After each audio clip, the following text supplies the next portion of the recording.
bienvenue les amis, salut c'est Sébastien sur Actualia, on a YouTube et www.actualia.fr.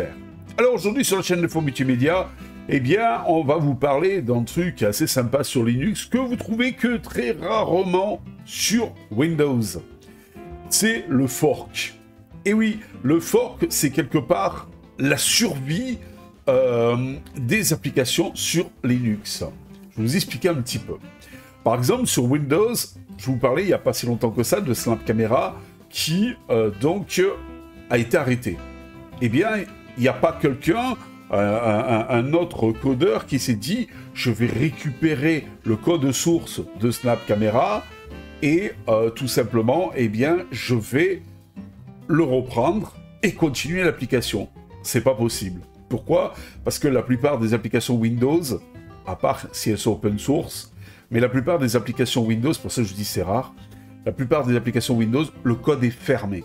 C'est-à-dire impossible de le récupérer, il est fermé et copyrighté. Donc si une société ou un codeur voudrait reprendre le code source de Snap Camera pour tout simplement eh bien, refaire un nouveau Snap Camera, V2, version 2, eh bien il sera obligé de demander l'autorisation à l'éditeur précédent et éventuellement de payer pour récupérer le code.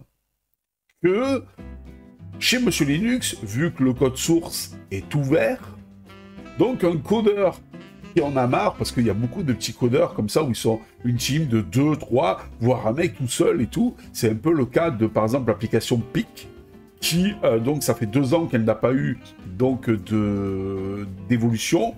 Et cette application, pour le moment, elle fonctionne. L'éditeur, enfin, le codeur la laisse comme ça. Et donc, le jour où elle ne fonctionnera plus, elle ne fonctionnera plus. Mais, sur le GitHub, il a laissé le code source et libre à n'importe quel codeur d'aller récupérer ce fameux code source et d'en faire un fork.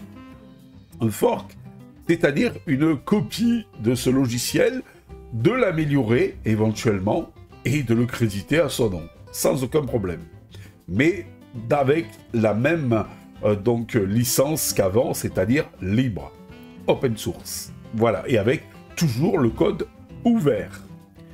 Vous voyez, c'est ça le gros avantage de tout simplement du fork sur Linux. C'est-à-dire que n'importe qui peut récupérer du code, même d'un logiciel existant, pour en refaire sa version à lui et la redistribuer sous la même licence d'utilisation. Ce qui est normal. Vous n'allez pas récupérer le code source de quelqu'un et puis de faire payer votre nouvelle version à vous, même si vous avez passé du temps pour la modifier ou autre. Mais c'est la grosse force quand même de Mr Linux. Regardez à l'époque où il y avait Open Office et puis il y a eu des discordances et tout ça entre donc Open Office et la nouvelle, je crois que ça avait été racheté, tout, je sais plus quoi. Je crois que c'était Oracle qui avait racheté Open Office. Et il y a eu donc des discords entre Open Office et donc le monde du libre. Eh ben, ils ont forqué Open Office et ils ont créé LibreOffice. Puis après, petit à petit, LibreOffice a continué, si vous voulez, eh bien, donc à exister, s'améliorer et tout, etc. Et nous avons le LibreOffice qu'on connaît maintenant à l'heure actuelle. Vous voyez?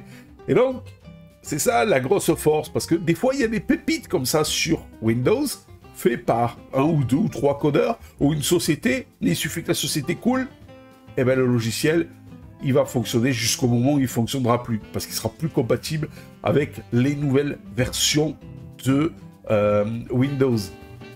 Et, ou alors Snap Camera qui là donc ne fonctionne plus parce que c'était une application native mais avec des accès sur un serveur en ligne pour les plugins. Voilà, et donc c'est dommage. Voilà, j'espère que cette petite vidéo vous a plu pour vous expliquer justement la grosse force de Linux avec ses forks et c'est quoi exactement. Et on peut le faire sur Linux mais on peut rarement le faire sur Windows. Allez, je vous dis ciao pour une prochaine vidéo rubrique audio sur Actualia. Bye bye. Si vous avez aimé cette vidéo, abonnez-vous, mettez un pouce en l'air, et partagez cette vidéo, merci, cela fait toujours plaisir.